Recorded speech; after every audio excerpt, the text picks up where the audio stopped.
mga buhay at banal na salita. Dahil lahat po ay makapunang mga kapatid. Ngayon po ay dadako tayo sa atin pong pag-aaralan. At bago po nating pag-aralan ang atin pong tema ngayong umaga ay nais ko pong i-review natin ang ating pinag-aralan noong last Sunday. Sino po ba nakaalala ng ating pinag-aralan noong last Sunday? Okay. Truly, God is good to us. No? Tunay na ang Diyos ay mabuti sa atin. So, atin po nakita roon mga kapatid na 100%, no? Na ang Diyos po talaga ay mabuti po sa buhay po natin. Kaya, ang anak po ng Diyos ay wala pong maging dahilan para po hindi paglingkuran yung ating Diyos na buhay. No? Kasi mabuti po ang Diyos eh. Okay? At atin nakita roon mga kapatid, kung gaano po siya kabuti, at atin po na pag-aralan na sa lahat ng mga bagay, ang Diyos ay mabuti. Okay? Ngayon po ay dadakot naman tayo ngayon ulit. No? Sa sentro po ito, of course, sa ating Diyos. At dapat ang pangangaral, dapat sentro sa ating Panginoon. Siya dapat yung bida. Amen po? Hindi po yung sarili ng sinuman. Okay? Kaya ang ating pong binibida po dito, ang ating binabahago, ipinapangaral, walang iba kundi ang ating Diyos na buhay. Ano po ba ang kanya mga ginagawa? Mga kapatid, okay? Ano ba ang sabi ng banal na kasulatan? Okay? At ang ating tema ay may kinalaman po sa tinatawag the power of God. No? Makita naman natin uli ngayon yung kapangyarihan po ng Diyos. Okay? So, bakit sinasabi ng banal na kasulatan na ang Diyos ay makapangyarihan? Okay? So, ang sasagot po niyan, of course, ang salita din po ng Diyos. Amen po? Kaya pagka nagkaroon ng sharing, okay, mas maganda na ituturo mo yung sumulat ng salita po ng Diyos. Di ba? Okay? So, ano po ba ang mga sinasabi po ng ating Panginoon sa pamamagitan po ng banal na kasulatan, na kung saan alam po natin na ang banal na kasulatan, ito po ay nabuo dahil po sa kapangyarihan ng Diyos. Amen po? Hindi naman po ito mabuo kung hindi dahil sa kapangyarihan ng Diyos. Kasi hindi po ito kaya buuin ng tao, ng ultimong tao na hindi kinasihan ng Espiritu ng Diyos. Amen po? Tandaan po natin yan mga kapatid, na ang nagbuo ng banal na kasulatan, yung ating Diyos na ginagamit lamang, kinakasangkapan lamang, yung mga lingkod ng ating Panginoon. Gayon din po sa pangangaraw ng salita po ng Diyos, ang ginagamit po ay ang pastor. Amen po? Kaya, ang pastor, walang disipulo. Ang may disipulo si Lord. Amen po? Okay? Kasi maraming pastor ngayon na marami daw siyang disipulo. Kanilang sinasabi na meron daw siyang mga disipulo. Hindi po. Tayong lahat ay disipulo ng ating Panginoon. Pag sabing disipulo, tagasunod ng ating Panginoong Hesus Kristo. Sa English po ay followers of our Lord Jesus Christ. Okay? Hindi tayo followers ni pastor. Tandaan po natin yan. Hindi tayo followers ng ating mga asawa, ng ating mga mahal sa buhay. Hindi tayo followers ng ating pamilya. Tayong lahat po ay followers ng ating Panginoong Diyos. Okay? Ngayon po ay nais ko pong basahin po sa inyo, sa binasa kanina ni Brother Joshua, sa Isaiah chapter 46, na kung saan po ay malinaw na sinabi po ng ating Panginoon during the time, kanino po niya sinabi? Sa mga Israelita. Okay? Na ito po ay nasulat dahil po sa ginamit itong si Propeta Isaias. Okay? Na ang sabi po ng ating Panginoon, kapagkat nakita ho niya na marami na mga Israelita na ang ginawa nila ito. Sa verse 5, sabi po ng ating Panginoon, no?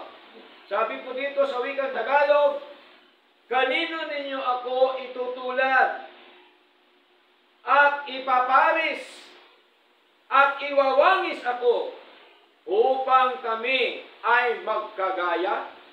Tingnan niyo po. Sabi ni Lord, kanino daw natin siya ipaparis? No? O iwawangis para po magkagaya sa ating Panginoon. Meron po bang kagaya si Lord? Meron po ba siyang kaparis? Wala, mga kapatid. Okay? Verse 6, sila'y dumudukot. Sinong sila? Yung mga Israelita during the time. Ano po ang kanilang dinudukot? Maraming ginto sa supot at tumitimbang ng pila sa timbangan. Sila'y nagsisiupa ng panday ginto at kanyang ginagawang Diyos. Sila'y nangagpapatira pa, oo, sila'y nagsisamba. No? Alam niyo po ba ang Diyos-Diyosa nung panahon nila Isaias? Mahal. Bakit? Ang ginagawa ng Diyos-Diyosan ay ginto. Samantalang Diyos-Diyosan ngayon, anong ginagawa na ngayon? Semento na lang, no? Bato, chok, kahoy, mura. Diba? Samantalang nung unang panahon, ginto. Oh. Tingnan niyo po kapatid ha.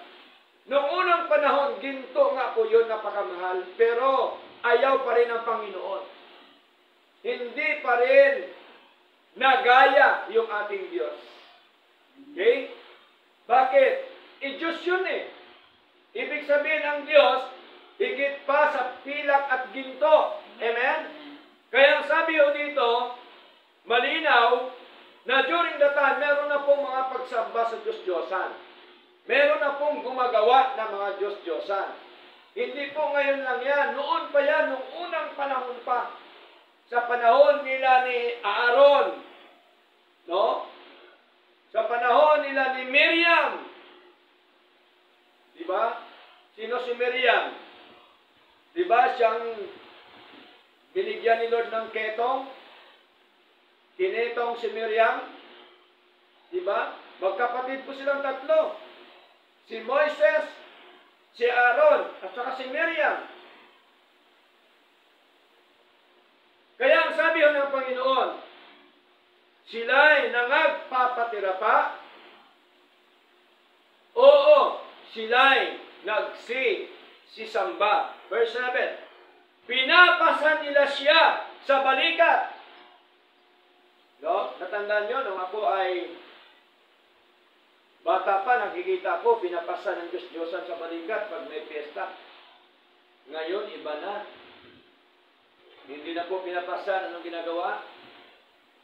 Sinasakay na. Diba? Sa 4 wheels. Ginagawa na ng karo. Diba? Hindi na pinapasan. Siguro, dahil napapagod na rin, mabigat. Okay? Pero nung unang panahon, pinapasan po talaga yan. Tama po na during the time? Sa panahon po natin? Hindi yung sa panahon nila? Okay? Kasi ang panahon nila, ngayon yun eh. Ating panahon noon, pinapasan ko yung Diyos-Diyosan. Pinapasan nila siya sa balikat, dinadala niya siya at inilalagay siya sa kanyang dako. No? During the time, nilalagay sa kanyang dako kung saan gusto ng mga tao. O kung anong gusto ng namumuno during the time. Pero ngayon, iba na. Ano na pang ginagawa? Meron pang pahalik. Di ba? Ang ginagawa ngayon, kailangan sila magtagpo. Di ba? Oh, ang ama at saka yung ina. Si Maria at saka Panginoong Kristo. Kailangan daw magtagpo. Di ba? Kaya, ang kabila ay nagpo-posisyon, ang kabila ng posisyon, nagtatagpo sila sa gitna. At sabi pa sa aking napanood ay pinahalik nila ang anak at saka yung ina. See?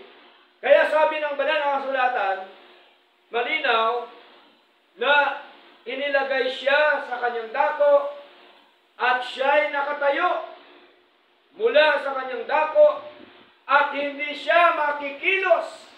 Tingnan niyo po, yun pong Diyos-Diyosan, hindi talaga kumikilos po yan. Mga kapatid. Hindi po ba? Okay? Kaya maraming mga deboto ngayon, ginagawa na lang ng istorya ang Diyos-Diyosan. No? Para sabihin na milagroso at milagrosa. Diba? O, tingnan mo si nanay, nagahibi daw, umiiyak daw. Diba? Diba, sa Naga, umiiyak na birhen, sabi. Na-discovery pala, binutasan ng mata, binutasan dito, nilagyan ng asin. Siyempre, ang asin pag nalusaw, lalabas, tubig. Oh, diba? Matindi yung pandarambong, pandaraya ng mga reliyon po ngayon. Sabi pa dito, oo, may dadaing sa kanya, gayon may hindi siya makakasagot. Kahit man anong kausap mo dyan, talaga ho, baka pag sumagot yan, tatakbo ka pa. Diba? O, hindi daw talaga sasagot, sabi ni Lord, kahit anong gagawin. O, makapagliligtas man sa kanya, sa kanyang kabagabagan. Hindi ho yun makapagligtas, mga kapatid. Nakakalungkot, mahal na mahal. Karamihan po ngayon ang pinaniniwalaan yung gawa ng tao. Samantala ang gumawa ng tao, hindi ho pinaniniwalaan. Walang iba kundi ang ating Diyos. Okay? So ano pa po sabi dito? Sabi sa verse 8, inyong alalahanin ito, sabi ni Lord, at mga pakalalaki kayo, isa-isip ninyo uli o ninyong mga mananalangsang. Tawag ni Lord sa mga sumasamba sa Diyos-Diyosan, mga mananalansang. Tingnan nyo, yun ang tawag ni Lord. Hindi ako may tawag nun. Ang may tawag nun, si Lord. Oh, huwag nyo akong sisihin. Ang sisihin nyo si Lord, yari kayo. Anong sabi ko dito, verse 9? Inyong alalahanin ang mga dating bagay ng una, sapagkat ako'y Diyos at walang iba liban sa akin. Ako'y Diyos at walang gaya ko. May kagaya ba si Lord? Wala. Sabi ni Lord, walang gaya ko. Hindi siya natutulad ng anumang klaseng mga bagay sa mundong ito. Sapagkat ang lahat na yan, nilikha ng po yan ng Diyos. Amen po?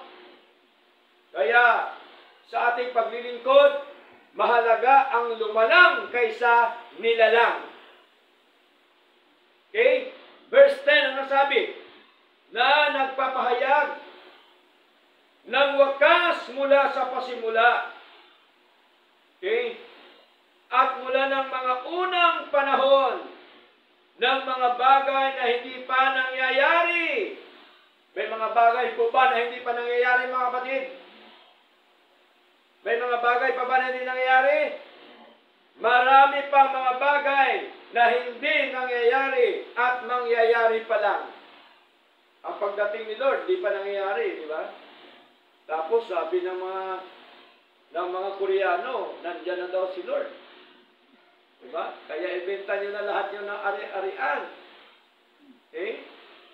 So ano pa pong sabi dito, mga kapatid? na nagsasabi, ang payo ko ay mananayo.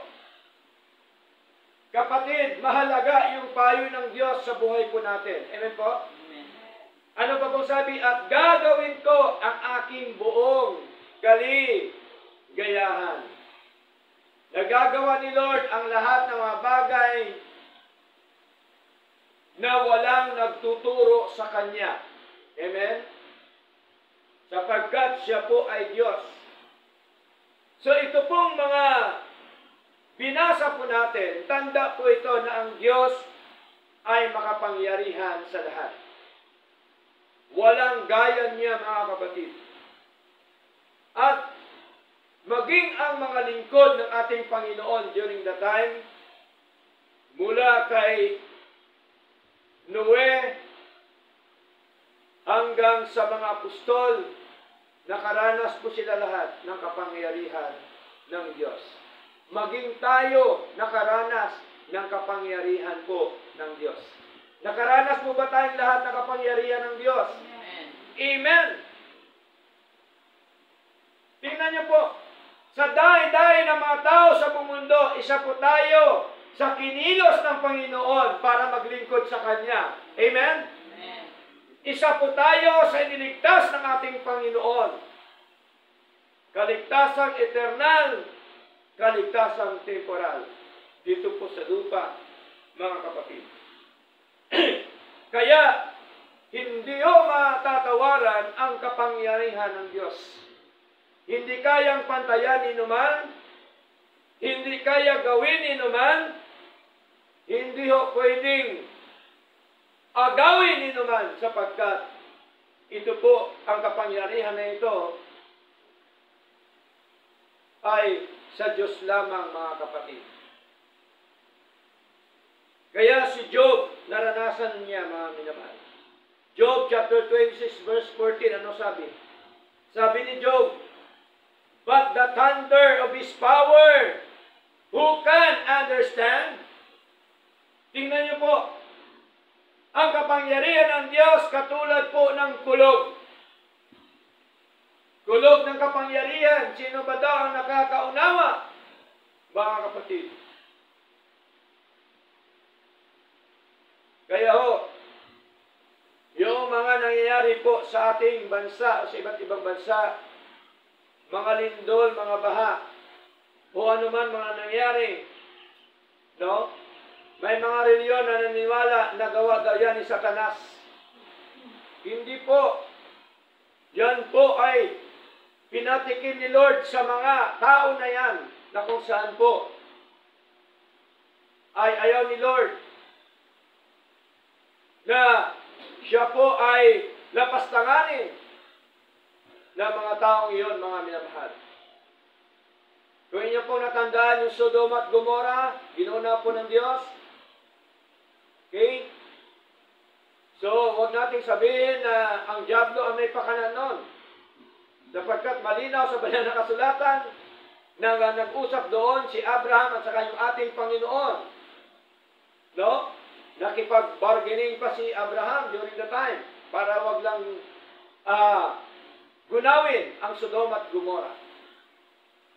Okay? Kaya huwag tayo maniwala sa mga doktrinang ganon, mga kapatid. No? Mga kulto po yan. Mga maling paniniwala. Okay? So, nakita natin, ginunaw ng Diyos. Dadako naman tayo sa lugar ng Ninive na dapat gugunawin ng Diyos. Diba? Inutusan niya sino? Si Jonah. Hinain po ng pating. Pating po ba? Isda na malaki. Baka magkamali tayo, no? Hindi ho pating. Hindi ho yung pinakamalaking isda. Anong tawag doon? Balyena. Hindi ho balyena. Wala ho sinasabi ang Biblia, kapatid. Kung walang sinasabi ang Biblia, dapat tahimik tayo. Amen po? Wala eh. Baka mamaya magkamali tayo. Hindi pala yun. Ang mahalaga, kinain po siya ng isda. Pero ang biyaya ng Diyos nandoon sa kanya. Bakit? Kasi po hindi siya ninuya. Ninulod siya ng buo. Oh. Kaya nanahan tuloy siya sa tiyan ng isda. Ilang araw? 3 days. Siya nananahan sa tiyan ng isda. Anong ginawa ni Jonah doon? Nananalangin sa Lord. Kaya maganda pala pag nakulong ang Kristiyano, ano? Palagi lang siya nananalangin sa Lord, wala siyang gagawin. Kasi nandun na sa lugar ng kapahamakan eh. Anong gagawin niya doon? Nasa tiyan siya ng isda. Siguro nakikita niya, baho-baho, dami isda dito ah. Mga kinain ng isda, malaki. So, ano po ang nangyari mga kapatid? Dahil po, inutusan ni Lord si Jonah na mangaral sa Nineveh. Dahil ang kasalanan, sabi ni Lord, ay matindi na, malala na ang kasalanan ng mga tao roon. Pero tingnan niyo po, nung nangaral si Jonah, nagbalik loob ang mga tao. Ang tanong, natuloy bang ginunaw ng Diyos ang Sodom at ang Nineveh? Hindi. Dahil po sila ay nagbalik loob sa Diyos. Pero kung hindi sila nagbalik loob, sigurado po, gugunawin po ng Diyos. Kaya po mga nangyari niyan, gawa po yan ng Diyos para iparating sa mga tao na ang Diyos ay makapangyarihan sa lahat. Amen po? Amen. Ibig sabihin, nagpapaulan, ang diablo rin. Diba? Hindi po. Okay? Ang diablo, bago siya kumilos, tandaan po natin, humihingi muna siya ng kapahintulutan sa Lord. Amen po? Katulad po sa paggawa niya kay Job. Tama? Hindi siya basta-basta makagawa mga kilos kasi kontrolado po siya ni Lord. Si Lord ang makapangyarihan po sa lahat. Hindi po ang diablo. Okay? Now, the power of God mahalaga sapagkat dapat po natin makita na ang kapangyarihan po ng Diyos ay hindi po matatawaran mga kapatid. Psalms chapter 135 verse 6. Ano pong sabi dito ni Haring David? No? Si Haring David naman ang ating konsultahin kung ano po ba naman ang sinasabi niya tungkol sa ating Panginoon. Kasi sila may mga karanasan during the time. Psalms chapter 135 verse 6. Sabi dito, whatsoever the Lord pleased, that did He in heaven and in earth, in the seas, and all deep places. Anumang kinalulugdan ng Panginoon ay Kanyang ginawa sa langit at sa lupa, sa mga dagat at sa lahat ng mga kalaliman. Kung ano ang kinalugdan ng Diyos, gagawin niya ng Diyos, mga kapatid. Kung kinalugdan niya na magpadala ng bagyo sa isang lugar, magagawa po niya yon. Amen po? Ayon sa kanyang nais po yun. Ayon sa kanyang kalooban. Tingnan nyo, kahit anong pag-aaral ng tao tungkol sa mga bagyo, lindol o anuman, napipigilan po ba? Hindi. Nalalaman na nila may parating, pero yung mismong aktual na nangyari, hindi ho kayang pigilan. Ninuman ang mga nangyayari pong iyon, mga kapatid. Okay? Kaya ang sabi ho dito, kinalugdan, ginagawa niya sa langit, sa lupa, sa mga dagat, at sa lahat ng mga kalaliman. Nagagawa po yan ng Diyos because of His power. Amen po? Ano pa po? Ang sabi ni David sa Psalms chapter 115 verse 3. Sabi po dito sa wikang Tagalog, ngunit ang aming Diyos ay nasa mga langit. Kanyang ginagawa ang kanyang ibigin. O, ginagawa ni Lord ang kanyang nais, ang kanyang ibigin, ang kanyang gusto. Kaya hindi ho kayang pigilan ng tao kung ano man ang gawin ng Diyos. Tama po? Kung sino ang iligtas ng Diyos, iniligtas talaga ng Diyos. Kung sino ang bigyan ng Diyos ng mga pagkapala, bigyan talaga yan ng Diyos. Ayon sa kanyang nais at kalooban. Okay? Kaya mahirap pangunahan po ang Diyos. Amen po? Okay? Mahirap po mag-claim na hindi naman nakiklaim. Di ba? Lord, ngayon din, akin na ito. Di ba? Kaya mahirap po, mga kapatid. Dapat ang prayer natin, Lord, gusto ko nito ayon po sa inyong kalooban. Kayo po ang siyang masunod. Dapat ganun ang panalangin. Alam mo ba yung panalangin na yan, panalangin na may pagpapakumbaba sa Lord. Diba? Hindi yung parang ikaw ang makapangyarihan na kayang-kaya mo nang i-drive ang Panginoon.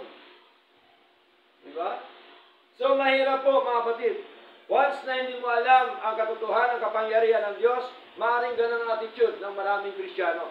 Pero kung alam mo na ang kapangyarihan ng Diyos, na hindi kaya pantayan, at walang katulad itong Diyos natin piniguran, aba, makita natin na hindi pala dapat. At dapat pala ay ayon sa kanyang kalooban. Okay? Now, meron pong 4 na bagay na nais ko pong ipahayag sa inyo tungkol po sa kapangyarihan ng Diyos. Now, number 1, the power of God in creation. Ang kapangyarihan ng Diyos sa paglikha. Okay? Alam po natin, mga kapatid, sa banal na kasulatan, Genesis chapter 1 verse 1, no, sabi, God created the heaven and the earth. Siya po ang naglikha, mga minamahal. Nung nilikha ng Diyos ang langit at ang lupa, wala pa po tayo roon. Amen po? Wala pa po tayo. Wala pa ni isang tao sa mundo. Sapagkat ang nilikha pala ng Diyos ay langit at ang lupa at ang kasunod ay ang mga bagay sa langit at sa lupa hanggang sa ika-6 ng araw. Sino po nilikha ng Diyos? Tao. Tayo. O si Adan at saka si Eva. O si Adan lang pala kasi si Eva nanggaling sa kanyang tadyang. Pero ang original na nilikha talaga ng Diyos ay ito po si Adan. Okay? Genesis chapter 1 verse 27, mga kapatid. Kaya, dahil sa kapangyarihan ng Diyos yun, mga kapatid, kaya tayo hindi yun nanggaling sa unggoy. Yeah? Ang tao galing sa Diyos, hindi po galing sa unggoy. Huwag tayong maniwala sa mga scientists. Diba?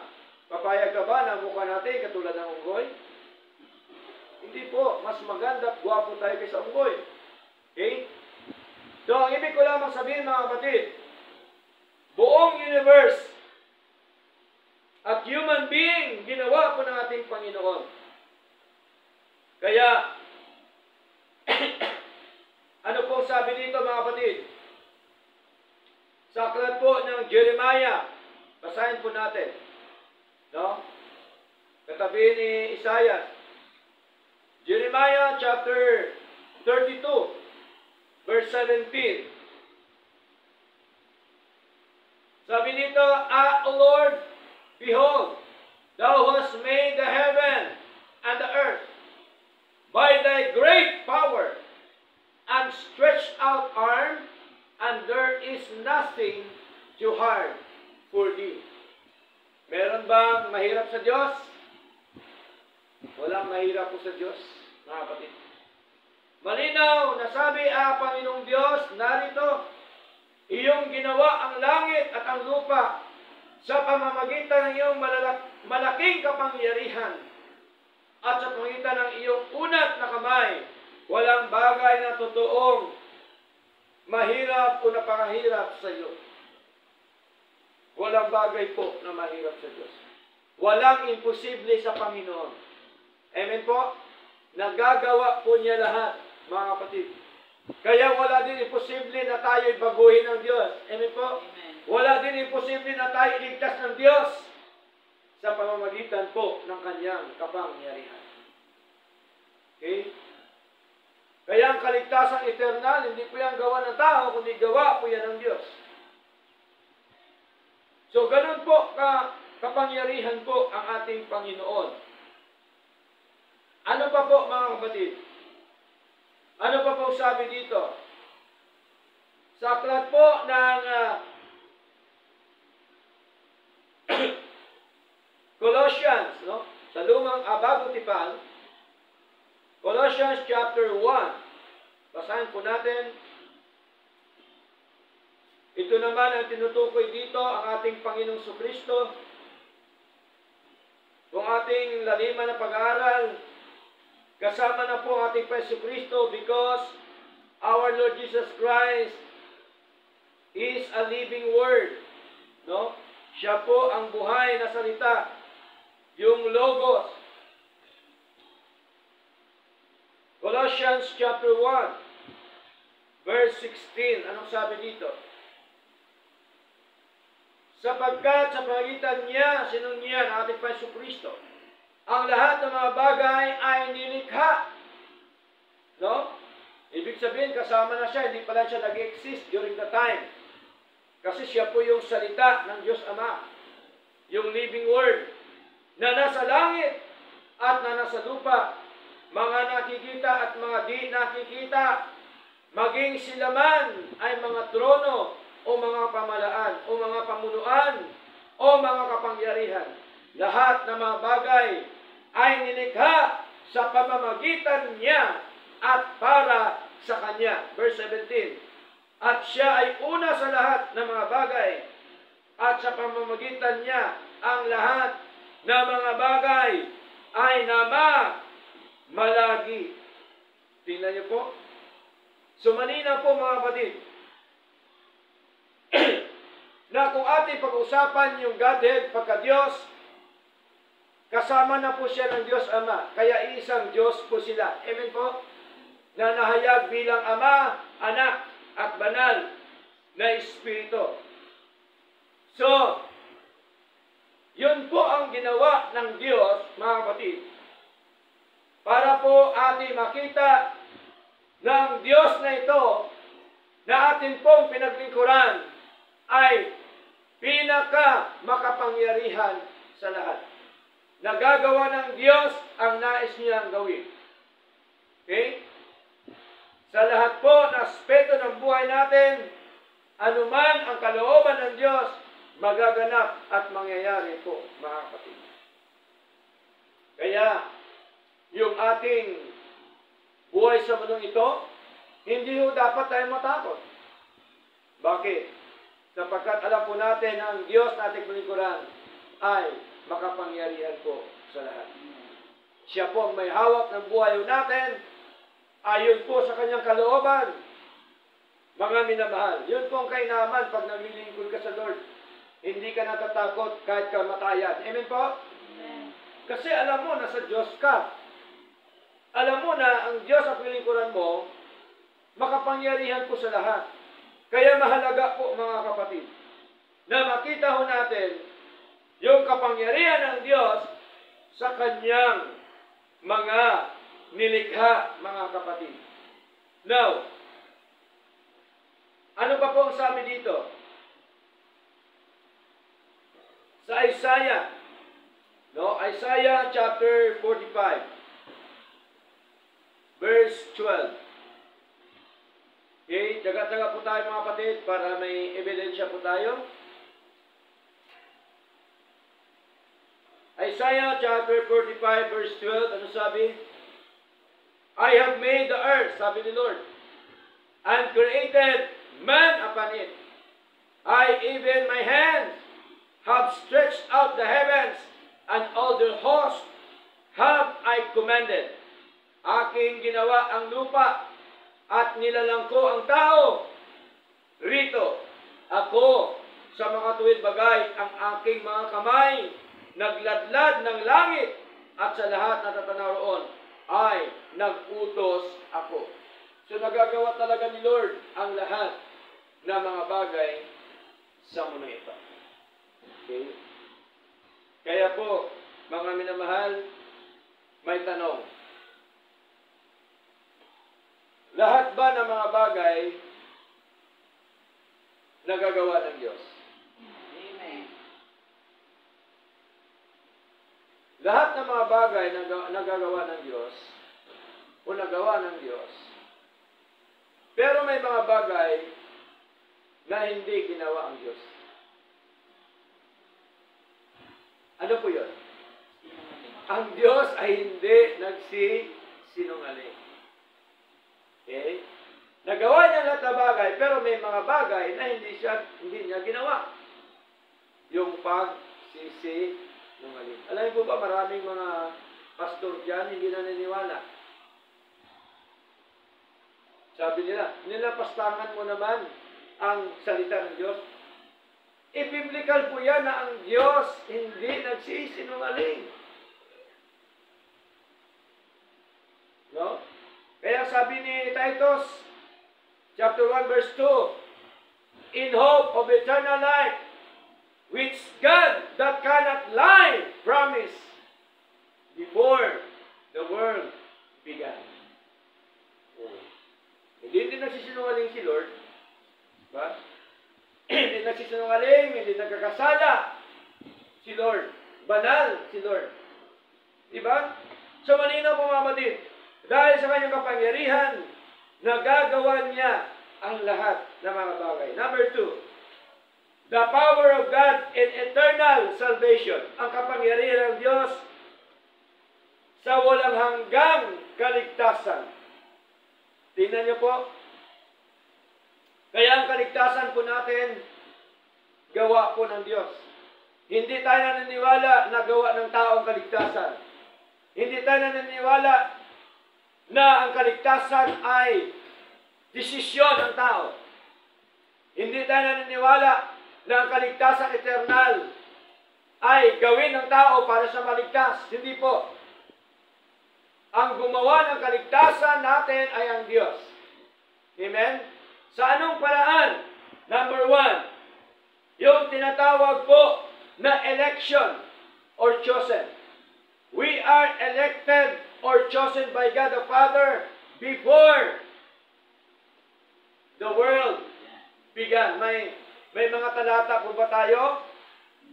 Marami. Ephesians chapter 1 verse 4. No, basahin po natin para po kasi napakasarap ito babalik-balikan na aral para hindi tayo maguyo o madaya, no? Ephesians chapter 1 verse 3 up to verse 4. Sabi dito, blessed be the God and the Father of our Lord Jesus Christ, who hath blessed us with all spiritual blessings. Saan? In heavenly places in Christ. Sa mga makalangit na dako, ibig sabihin ito po yung eternal salvation, verse 4. According as He hath chosen us in Him before the foundation of the world, that we should be holy and without blame before Him in love. So malinaw, no? Alinsunod sa pagkapili niya sa atin, sa Kanya, bago pa ang pagtatag sa sanlibutan. May imposible ba sa Diyos? Walang imposible sa Diyos. Wala pang mundo, wala pa tayo dito sa lupa, meron na po hininang ang Diyos. Amen? Alam na po niya yung Kanyang mga iligtas o ililigtas. Sapagkat ang sabi po dito, because of His foreknowledge. Basahin po natin, 1 Peter, chapter 1, verse 2. Elect according to the foreknowledge of God the Father. No? Bakit tayo hinira ng Ama before the foundation of the world? Because the foreknowledge of the Father. Amen po? So malinaw, mga kapatid. Ano pa pong sabi dito? Mga minamahal, sa 2 Thessalonians, chapter 2, verse 13, sabi dito, but we are bound to give thanks always to God for you, brethren, beloved of the Lord. Take note, mga kapatid, kanino naka-address sa beloved brethren? Because God hath from the beginning chosen you. Saan? To salvation, through sanctification of the Spirit and belief of the truth. Bago ka sumampalataya, pinili ka na ng Diyos sa kaligtasan. Amen? At pagkatapos na ikaw ay pinili ng Diyos sa kaligtasan, tayo po ay sinanctified. No? Binanal tayo ng Espiritu ng Diyos. Pag sabing binanal, nakaranas tayo ng born again. Nakaranas tayo ng pagbabago ng buhay sa pamamagitan po ng kapangyarihan ng Diyos. So malinaw po mga kapatid, we are elected or chosen by God the Father before the world began. Ang tanong, Pastor, yung mga hinirang ng Diyos bago palikhain ang sanlibutan, ano ngayon ang prueba na sila iniligtas? Saan sila dinala ng Ama? Kanino sila binigay? Tayo po na mga hinirang, binigay ng Ama kay Kristo para tubusin. Kasi kahit tayo hinirang before the foundation of the world, kasama pa rin tayo sa kasalanan ni Adan at ni Eva. Kaya obligado tayo tubusin. Tama? Ano po sabi dito? Basahin po natin. John, chapter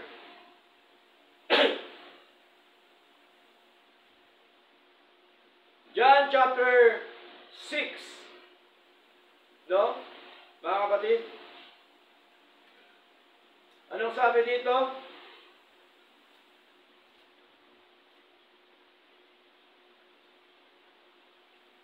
Verse 37, all that the Father giveth me, sabi ni Kristo, ang ating Yesu Kristo na sasalita dito, shall come to me, and him that cometh to me, I will in no wise cast out. Verse 38, for I came down from heaven, not to do my own will, but the will of him that sent me. Verse 39, and this is the Father's will. Ano daw ang kalooban ng Ama? Which has sent me, that of all which He hath given me, I should lose nothing, but should raise it up again at the last day. Tingnan niyo po. Malinaw po na ang kalooban pala ng Ama ay na nagsugo sa ating Panginoon, ang lahat pala na binigay ng Ama sa Kanya. Sino yon? Tayo na mga hinirang. Ay hindi ko dapat, sabi ni Kristo, maiwala ang sinuman, kundi dapat ibangon itong muli sa huling araw. Ibig sabihin, kasama tayo sa pagdating ng Panginoon. Ibabangon tayo sa mga huling araw. So malinaw po mga kapatid, na tayong lahat ay tinubos. Lahat ng mga hinirang binigay ng Ama kay Kristo at tinubos ng ating Panginoong Jesucristo. Ano pa pong sabi? John chapter 17. Verse 3. Okay? John chapter 17, verse 3. Anong sabi?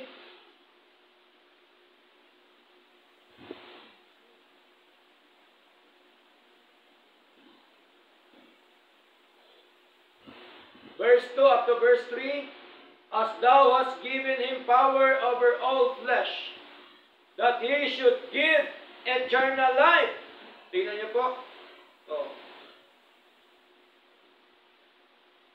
Sabi ni Kristo, kung paano ikaw, sinutukoy niya ikaw, yung Ama, ang nagbigay sa kanya ng kapangyarihan sa lahat ng laman.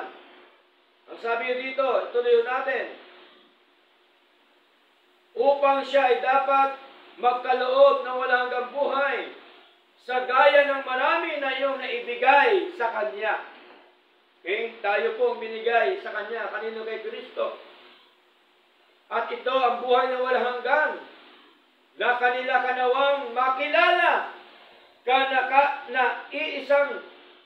na kaisa-isang tunay na Diyos at si Jesucristo na siyang naisugo mo. Kaya malinaw po na tayo po ay tinubos ng ating Panginoon Jesucristo. Ano po yung tinubos sa atin? Pilak po ba? Ginto ba? Precious blood of our Lord Jesus Christ. Kaya, ang kaligtasang eternal, gawa po ng Diyos. Hindi po gawa ng tao. Pangatlo, para po ang buhay natin maging matuwid, binorn again po tayo ni Lord. Amen, ng kapangyarihan ng Diyos. Binorn again tayo ng Espiritu ng Diyos. Tinawag tayo ng tinatawag na irresistible grace of God. No, hindi mapigilang biyaya ng Panginoon. Nang tumawag sa atin ay ang kapangyarihan po ng Diyos.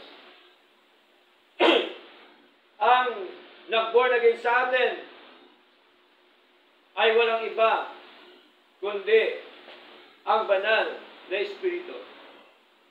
Titus chapter 3. No, basahin po natin. Titus chapter 3 verse 5. Ang aral nito, kahit po pabalik-balik mga kapatid, napakasarap. Napakaganda na aral po ng ating Panginoon. Okay? Titus chapter 3 verse 5, sabi dito, not by works of righteousness which we have done. Diba? Hindi sa magitan ng mga gawa ng katwiran na ating nagawa. Kaya hindi talaga sa aksyon ng tao ang kaligtasan. Amen po? Hindi sa gawa ng tao ng kanyang katwiran na sinasabi niya, o tanggapin ko si Kristo para ako maligtas. Magsisi ako ng aking kasalanan para ako maligtas. Kapatid, ang nagsisisi po ay mga ligtas, hindi para iligtas. Amen? Ano pa pong sabi dito? Ituloy natin. Not by works of righteousness which we have done, but according to His mercy, He saved us. Saan tayo naligtas? Sa Kanyang awa. Kinaawaan lang po tayo, mga kapatid. Amen po? Kinaawaan lang po tayo. Kaya tayo naligtas. Ituloy natin. But according to His mercy, He saved us sa pamamagitan nino, by the washing of regeneration and renewing of the Holy Ghost. Kaya pala tayo ay nahugasan ng muling kapanganakan, malinaw po, at pagbabago sa pamamagitan ng Espiritu Santo. Kaya may pagbabago ang born again. Amen po? Hindi yung salita lang na born again ka, and yet wala nakakita ng pagbabago. Hindi yun yung tunay na born again. Born again lang po yan sa salita. No? Ang iba naman, hindi born again, kundi born again. Diba? Hindi born, kundi burn. Diba? Nasunog ulit. Burn again. Okay? Kaya pag may nakakita ng mga aral, parang nasusunog. Kasi na-burn again. Diba? Natatakot. Baka ako ay makuha ni pastor. Baka ako ay madala. Dito na ako namulat. Dito na ako pinanganak. Diba? Sarado-kandado na ako. Diba? O kung sarado-kandado, disusian natin ang salita ng Diyos. Amen po? Amen. Kung may padlock yan, merong susi. Ang susi lang yan, salita po ng Diyos.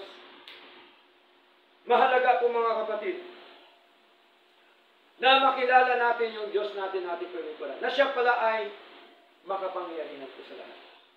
Makapangyarihan sa kaligtasan at buhay na walang hanggan, maging po makapangyarihan siya sa ating temporal na buhay po dito sa mundo. Amen po? Kaya mahalaga, makita ho natin na ang Diyos pala na ating pong pilingkuran, hindi siya Diyos-Diyosan, kundi siya ay tunay at totoong Diyos. Siya ang Diyos na Espiritu at katotohanan. Kaya nga, gusto ni Lord, sambahin natin siya sa Espiritu at katotohanan. Anong sabi ng ating Panginoong Kristo? John chapter 4 verse 24, God is a Spirit, and they that worship Him must worship Him in spirit and in truth. Kasi, totoo po yung ating Diyos, mga kapatid. Now, number 3, the power of God in His gospel. Ang kapangyarihan ng Diyos sa Kanyang ebanghelyo. Paano ba natin nakilala yung tunay na Diyos? Galing po ba yan sa sabi-sabi ng tao? Galing po ba yan sa isip lang ng tao? Diba hindi? Paano natin nakilala ang tunay at totoong Diyos? Sa Kanyang ebanghelyo. Sa Kanyang mga salita. Okay? Kaya sa ating pagbabasa, sa ating pag-aaral, at of course, sa atin din,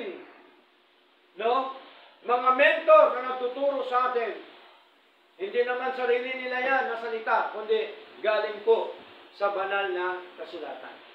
Galing pa rin po yan sa ebanghelyo. Ang aral po kasi ng Diyos, hindi po yan nawawala. Amen? Tuloy-tuloy po yan, pasa-pasa lang po yan ang aral po ng Panginoon. Sapagkat ang Diyos, sabi doon, Hebrew chapter 12 verse 2,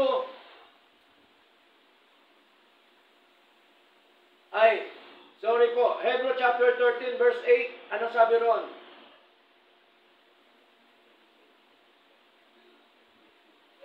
Ang Diyos, ang ating Yesu Kristo, mula noon, ngayon, at magpakailanman. Okay? So kung siya ay mula noon, ngayon, at magpakailanman, ibig sabihin, walang pagbabago sa kanyang mga aral. Amen po? Nandoon pa rin yung kanyang aral. Hindi pwedeng baguhin. Hindi pwedeng i-insert ang gusto ng tao. Amen po? Maging sa pagsamba, hindi po pwede na ang gusto ng pastor ang masunod. Dapat ang gusto ng banal na kasulatan, ang gusto ni Lord, kung anong klaseng pagsamba ang tinuturo ng ating Panginoon. Amen po? Kaya, tayo sumusunod kung ano ang sinasabi po ng ating Panginoong Diyos na buhay. Katulad po nito mga kapatid, 1 Corinthians, sino po bang mga nakikinig ng salita po ng Diyos? 1 Corinthians chapter 1 verse 18. Anong sabi?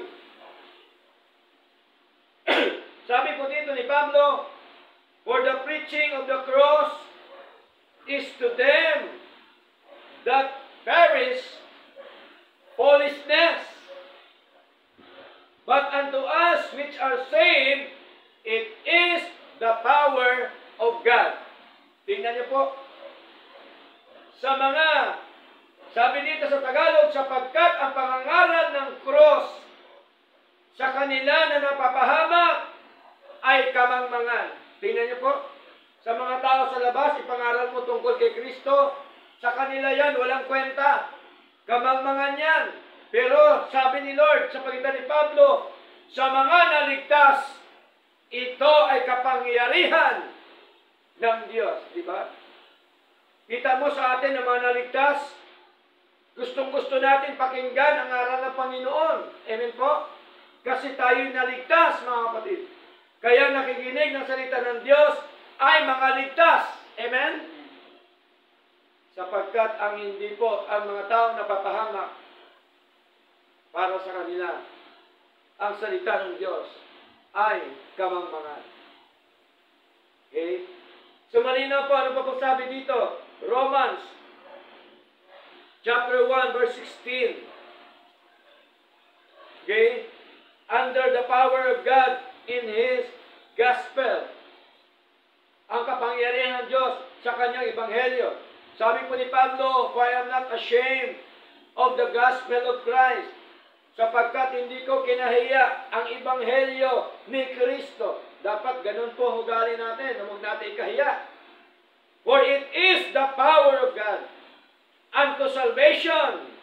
Ba't sinabi niya unto salvation? Kasi dito natin masumpungan sa ebanghelyo ng Diyos ang tunay at totoong kaligtasan na tinuturo ng ating Panginoon. Amen po? Ano pa po? Tuloy natin. Sabi pa po dito, sapagkat ito ang kapangyarihan ng Diyos sa kaligtasan sa bawat isa na sumasampalataya, una sa Hudyo at sa gayon din sa Griego. So malinaw, yung ebanghelyo ay kapangyarihan ng Diyos. Kung ang ebanghelyo ay kapangyarihan ng Diyos, ang ebanghelyo ni Lord hindi dapat baguhin. Amen? Hindi pwedeng dagdagan, hindi pwedeng bawasan, okay? Hindi pwedeng burahin, hindi pwedeng ibaliwala, hindi pwedeng lapastanganin ang salita po ng Diyos. Sapagkat ang may-ari po ng ebanghelyo o ng salita po ng Diyos, yung rema, yung written word, walang iba kundi ang ating Panginoong Diyos na buhay. Okay? So malinaw, number 4, the power of God in glorification. Ang kapangyarihan ng Diyos sa pagluluwalhati. Sino bang luluwalhatiin pagdating ng araw? Di ba tayo ng mga anak ng Diyos?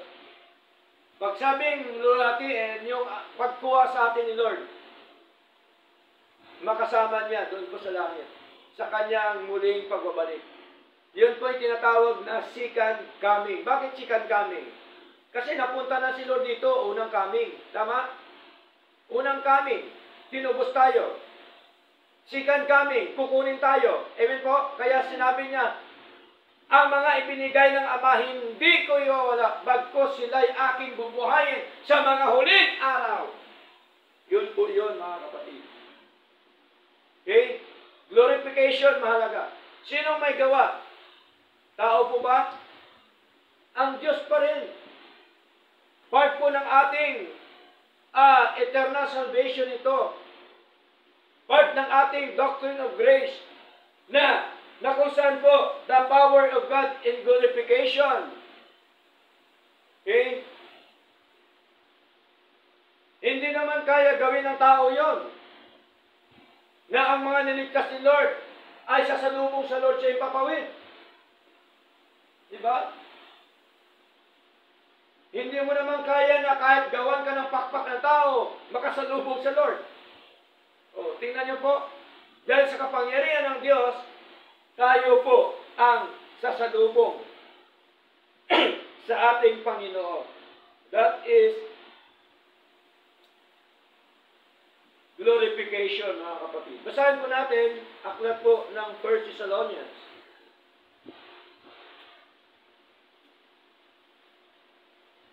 1 Thessalonians chapter 4, Marami pa po mga kapatid. Tungkol po sa kapangyarihan ng Diyos, subalit ito po lamang apat ang atin na pag-aralan ngayon. 1 Thessalonians chapter 4. Verse 15. Ano sabi dito sa wikang Tagalog? Sapagkat ito ay sinasabi namin sa inyo sa pamamagitan ng salita ng Panginoon. Sino sa salita dito? Sina Pablo. Na tayo na mga nabubuhay at natitira hanggang sa pagdating ng Panginoon ay hindi maunahan sila na mga natutulog. Yung natutulog, yung mga nauna namatay na po sa atin. Kasi darating po si Lord, may madatnan talaga siya ng mga buhay pa sa kanyang pong pagdating. Kaya hindi na mauna tayo na mga buhay sa mga nangamatay na o natutulog. Bakit? Sa verse 16, sapagkat ang Panginoon mismo ang bababa mula sa langit na may isang sigaw na may tinig na arkanghel at may trumpeta ng Diyos. Okay? Hindi ito trumpeta na gawa ng tao, kundi ito ay trumpeta na galing sa langit na dala-dala ng mga anghel ng ating Panginoon. Ituloy natin. At ang mga namatay kay Kristo ay unang bubuhayin. Mga namatay kay Lord, bubuhayin po yan. Paano naman, Pastor, ang mga buhay na? Anong gagawin? Verse 17. Sa gayon, tayo na mga nabubuhay at natitira ay sama-samang kukuhanin na kasama nila sa mga alapaap upang salubungin ang Panginoon sa himpapawid at sa gayon ay lagi nating makakasama ang Panginoon. Ang mangyayari pala, bubuhay ni Lord ang mga nangamatay sa Kanya at ang mga nabubuhay sama-sama sa salubong sa himpapawid sa ating Panginoon. At ang sabi ng banal na kasulatan, malinaw na lagi natin makakasama ang ating Panginoon. Di ba mga masarap? Ano po bang gusto nyo? Makasama ni Lord o dito na lang kayo sa lupa? Sama ni Lord, siyempre, di ba? Kaya nga tayo tinuturuan ni Lord ng tamang aral para alam natin. Ito pala yung totoong aral po ng Panginoon. Hindi yung mga iba-ibang naririnig natin anong klaseng aral. Di ba? Kasi may 1,000 years pa daw na maghihirap ang mga anak ng Diyos. Di ba? So, ito po ay malinaw mga kapatid. Kaya, anong payo po ni Pablo sa atin? Kaya nga, aliwin ang isa't isa sa mga salitang ito. Mahalaga ang salita po ng Diyos, itong katotohanan, ito dapat ang ating paniwalaan. Amen? Paniwalaan natin sinasabi po ni Lord. Huwag tayong maniwala sa sabi-sabi, ito na yung sinasabi po ng ating Panginoong Diyos na buhay tungkol po sa tinatawag na the power of God in glorification. Ang kapangyarihan ng Diyos sa pagluwalhati po sa atin. Ngayon po, bago tayo magtapos, yamang alam natin ilang parte ng bagay na kapangyarihan po ng ating Panginoon. Okay? Una, dapat natin itong paniwalaan. Amen po? Dapat isa puso natin, itanim natin sa puso natin. Kung mahirapan kang magtanim, iukit mo sa puso natin. Iukit natin sa puso natin. Di ba? Kung mahirapan pa rin iukit, ano pa pong gawin? Ha? Diba? Mahalaga po. Paniwalaan natin si Lord. Huwag tayong maniwala sa sabi-sabi. Dapat sa banal na kasulatan. Amen po? Ito kasi yung tinuturo ni Lord. Ito po ang original, hindi peke po ito. Maraming aral ngayon peke. Bakit? Gawa-gawa lang ng tao. Human invention, karamihan. Mga aral po. Para lamang mapaganda ang simbahan. Para lamang mahimo ang mga tao. Para marami ang dumalo. At marami po ang tithes. Ano? Diba? Yun naman ang pakay ng karamihan. Kaya gusto talaga, hindi pwede na ganito lang. Pagka ganito lang dumadalo, tigok ang pastor. Diba? Alis ka na dyan, hindi ka pwede dyan, hindi ka bagay dyan. Kasi kakunti lang dumadalo. Meron naman, nakakusa. Hindi sa Diyos yan kasi kunti lang. Bakit? Paramihan ba sa Lord? Paramihan po ba? Hindi po. Ang totoo niyan, mga kapatid, na nangaral siya sa marami, anong ginawa ng mga Hudyo? Pinagbabato ang ating Panginoon. Ilan lang sumunod sa Panginoon. Diba? Nung siya po'y nabuhay na magmuli, ilan lang sumunod sa Kanya. Mga apostol, mga alagad niya, sila ni Maria, lamang ang pumunta doon. Kasi sinabi po ng ating Panginoon.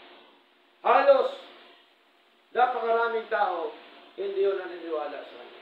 Kaya nga, ang tawag ni Lord sa atin, little flock.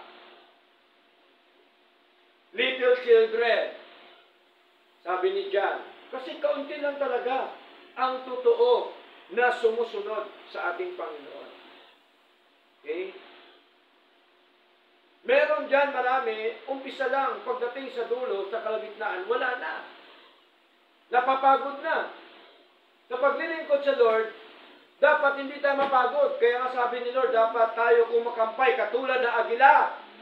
Di ba? Kumakampay-kampay ang agila eh. No? Anong talata yun? Isaiah chapter 40 verse 31. No? Ganun po ang paglilingkod, dapat katulad tayo ng agila. Mga kapatid, tuloy-tuloy tayo sa Lord. Ano man mangyari sa buhay natin, kung genuine ang ating paglilingkod, hindi natin dapat yan pansinin kasi dapat ibigay natin lahat yan sa Lord. And then, ikaw, dire-diretso ka na maglingkod sa ating Panginoon. Pastor, marami po akong problema. Malaki ang aking problema. Malaki ang aking suliranin. Malaki, Pastor, ang mga pagsubok namin sa buhay. Brother, sister, gaano ba yan kalaki? Kasi laki ba ng barko yan? Imagine niyo mga kapatid. Kahit ilang milyon pang barko ilagay mo sa dagat, may dagat pa rin po ba? Yes. May dagat pa rin po? Kahit ilang milyon yan, kahit man buong mundo, ilagay mo mga barko lahat yan. Dagat pa rin yan. Ang lawak pa rin yan ng dagat. Tandaan po natin, ganun din sa paglilingkod natin sa Lord. Kahit kasing laki man yan ng barko, ang problema sunod pagsubok sa buhay. Kapatid, kasing lawak po ng karagatan, ang solusyon na ibigay ng Diyos po sa atin. Ang malaga lamang tayo magpatuloy sa ating Panginoon. Sinusubukan lang po tayo ni Lord. Diba? Sinusubukan lang tayo ni Lord. Tapos magpasubok ka. Kaya nga po mahalaga na makilala natin ang tunay at totoong Diyos sa pagitan ng kanyang mga salita. Kasi tayo, kilala na po tayo ni Lord. Amen po? Wala na pong dapat kilalanin pa si Lord sa atin. Tayo dapat ang lumapit sa Diyos. Tayo dapat ang maghanap ng katuwiran ng Panginoon para po tayo ay maging matibay sa ating paglilingkod sa ating Diyos na mahal. Kaya purit po Panginoon, nawa, mga kapatid, sa Diyos po ang lahat ng karangalan at kalahatian po sa ating mga buhay. Tayo lahat po tumayo at tayo po